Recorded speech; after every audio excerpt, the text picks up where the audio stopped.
Pittsburgh is a 4.5-point road underdog at FanDuel, the official sponsor of the Action Network NFL podcast. The total is 38.5 for this game. Ugly divisional game. Jadeveon Clowney out for the Cleveland Browns. Everyone else who was on the injury report looks like they're going to give it a go. Myles Garrett wasn't listed on the final one. And Bitonio, Conklin look like they're going to go as well. Pittsburgh also pretty healthy. I think Bush was the only one on the injury report, and he's going to go. So not too much in the way of injuries outside of Clowney, but what do you think of this game? Everyone's pretty down on Mitch Trubisky. You were on the right side of that one. Both of us, really. I had the under. I didn't give it on the pod, but if you follow me in the app, had the under on that one. So we both kind of profited off Pittsburgh's ineptitude on offense last week. What do you think of them going to Cleveland on a short week? Yeah, well, also TJ Watt's not playing. And the Steelers defense, as I talked about last week, falls off a cliff without him. They didn't have a sack last week. That's only happened 3 times since 2017 with the Steelers. 2 of them is when TJ Watt doesn't play. And if you just look at their EPA per play numbers when he's on and off the field, it's drastic. And yeah, I mean, I could give you a million trends that'll back up the under and the Steelers here. I mean, like underdogs, 89, 55, and 4 against the spread since 2018 with a total of 42 or below. How about Stefanski? 1-11 against the spread in the division. That's the least profitable coach over the past 30 years in division. And by the way, Tomlin is 26-2 as a dog in the division. And we know how good the Steelers are as an underdog under Tomlin. 48, 26-4, 65% most profitable coach against the spread as a dog. I could go on and on and on. I mean, like even the Tomlin road unders you always talk about are about 60%. Thursday night unders with a total between 37 and 40 past 25 years, 18-3-1 to the under, 86%. Primetime unders have been cruising this year. But that's kind of what I want to talk about. But my handicap of the game is this. I actually would lean the over a little bit. The Browns, if Garrett wasn't playing, the Browns secondary is kind of a mess right now. A lot of communication issues. We saw that against Flacco late. And I don't know if they're going to be able to get it cleaned up. Meanwhile, I think the Browns will be able to move the ball on the ground, just like I thought the Patriots would last week. And because, there's no Watt. That is the weakness of the Steelers defense, is their run D. And Brissett actually played pretty well last week. It was their defense that let them down. So I was actually impressed with how the offense looked and how he threw the ball. But then you're going to throw in Garrett is playing. Mitch Trubisky, a.k.a. Mitch Bortles, is the quarterback for the Steelers. And there's going to be 20 to 25 mile an hour winds, most likely, in a stadium where they swirl. I could give you tons of under trends with totals that low as well. So, I kind of wanted to do a contrarian over here, but I'm probably going to stay away. This is a really ugly game. There's a lot of trends that tell me Steelers, but I don't see them. Like I went against all the trends with Steelers win total under this year. And because of their quarterback, you also could get a wrench here.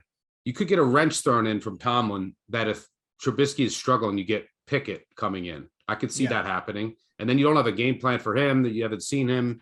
That could, and then with the win, you don't know if it's the turnovers or it's just, there's going to be a lot of variance, but generally it obviously does help the under. But I want to talk about, before I get your thoughts on the game, scoring in general is way down this year. Average 40 points. Unders are 22-10, most profitable under start to the year since 1996. But if you go back and look, 2019, average points scored for the whole season, 45, same as last year, 45. The first 2 weeks of 2019, the average scoring, 40 points over the first 2 weeks. In week 2, unders went 13-3 in 2019. And in week 3, here are the scores. 27-30 total scores. I'm going to go in order, ascending order. 27-33, 37-38, 43, 44, 44, 47, 48, 51, 51, 58, 60, 61, 63, 64. Average points scored in week 3, 48. Overs, 10-6. So again, just don't overreact. I want to get your thoughts on why. Number one, because illegal contact is up. There's been 16 flags for illegal contact already. There's only 36 all of last year in 18 weeks. But I do think that there's this carryover effect of a limited preseason. No one's playing in the preseason. There's just a lack of rhythm. There's a lack of continuity with all the offensive lines. I think there's defenses that are really focusing on taking away explosive plays too. And then there's just a lot of noise in any 2-week sample size. You can't overreact. So I wouldn't be shocked if we see scoring go way up. I think a lot of the totals are suppressed. I'm still hesitant on totals just because maybe, there's something that I'm not seeing. I'm still waiting on penalty data, but I do think that the totals are coming down a little bit too far. But if I had to bet this, I would take the points and I would bet the under just because it's everything that I know in this game, in this spot. But it's hard for me to see how the Steelers are going to move the ball. Their offensive line is so bad, and you're asking Mitch Bortles to throw in 20, 25 an hour wins, and the Browns run game is just so much more trustworthy, which is huge in these conditions. So looks like a pass to me. I could make a million different cases. I'll get to the game in a second. Regarding, just the overall league trends. I have noticed that as well because, I do the fantasy projections and I'm projecting every player's stats as well. And I noticed that my average passing yardage per team for quarterbacks is under 240 for this week.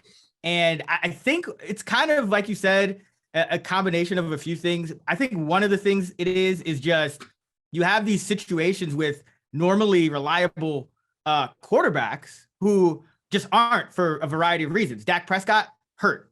Tom Brady, they have no receivers, so they're not throwing the ball at a high rate like they were these last couple of years. Aaron Rodgers has no Devontae Adams. Russell Wilson in a new system. Right. And then you have a team like the Bears. They have Justin Fields. They're not throwing the football. You had a team like the Niners started Trey Lance these first 2 weeks. They weren't throwing the football either. You have Joe Burrow just getting sacked all day. So it's just Kyler Murray's receivers are all no receivers. Mac Jones has, the offense isn't really the scheme change. So there's a lot of things. Carson Wentz is picking up his end of the slack, but there's a lot of Stafford offensive line issues, some receiver issues to some extent. So it's just and then Tannehill loses Brown. I mean, you go on and on. And then you got the Seahawks starting a backup. You got the Steelers starting a backup. The Texans starting a backup. Deshaun Watson. You could argue. Yeah, you could. Yeah, the Browns starting a backup. You could argue the Falcons are, though. I like Mariota. So the Bengals can't block anybody. It's crazy. There's just more of those situations than not, which are kind of negatively affecting offense. I think that's really the answer more so than any particular league trend as far as penalties. I'm always watching that stuff too, because I do base, the projections on some form of a league average, which, is dynamic. But I think it's more that than anything. And that is why, I don't really like any totals this week. We'll talk about that on the segment. But as far as the game, I did take the Steelers. I thought the line was going to go the other way. I didn't think it was going to get hammered by Browns money, but so I took it at 3.5. I just wanted the hook, kind of similar to you and the Chargers last week. And then it still kept moving. Now it's at 4.5. Listen, I look at these two teams. You got Jacoby Brissett on one side and Mitch Trubisky on the other. Like, I don't make a big difference between those two quarterbacks. And we know what Tomlin does in these kind of spots. You said it last week. Last week was not a Tomlin spot, and they had a letdown game. Now, they're able to kind of stew on it and get over it quick. Now, Cleveland's in the same boat, but like you said, Stefanski's 1-11 in the division. Wouldn't surprise me at all if Pittsburgh wins this game.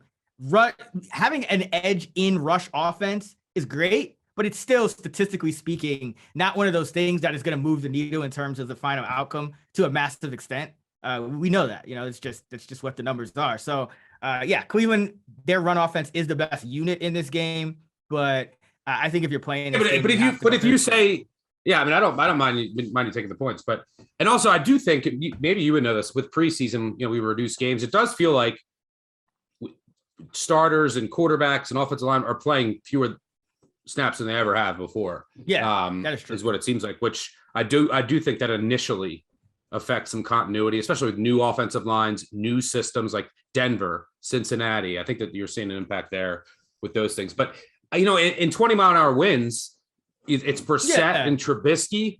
So if I eliminate the passing games, then it's like, all right, the Browns have such a better offensive line, and there's no TJ Watt, and a better passing game. That would be my fear, but I don't mind you taking the points. So overall, it's an ugly one. It's going to be we're back to this isn't Chiefs Chargers, although that was ugly for a while. This is your classic ugly Thursday night football.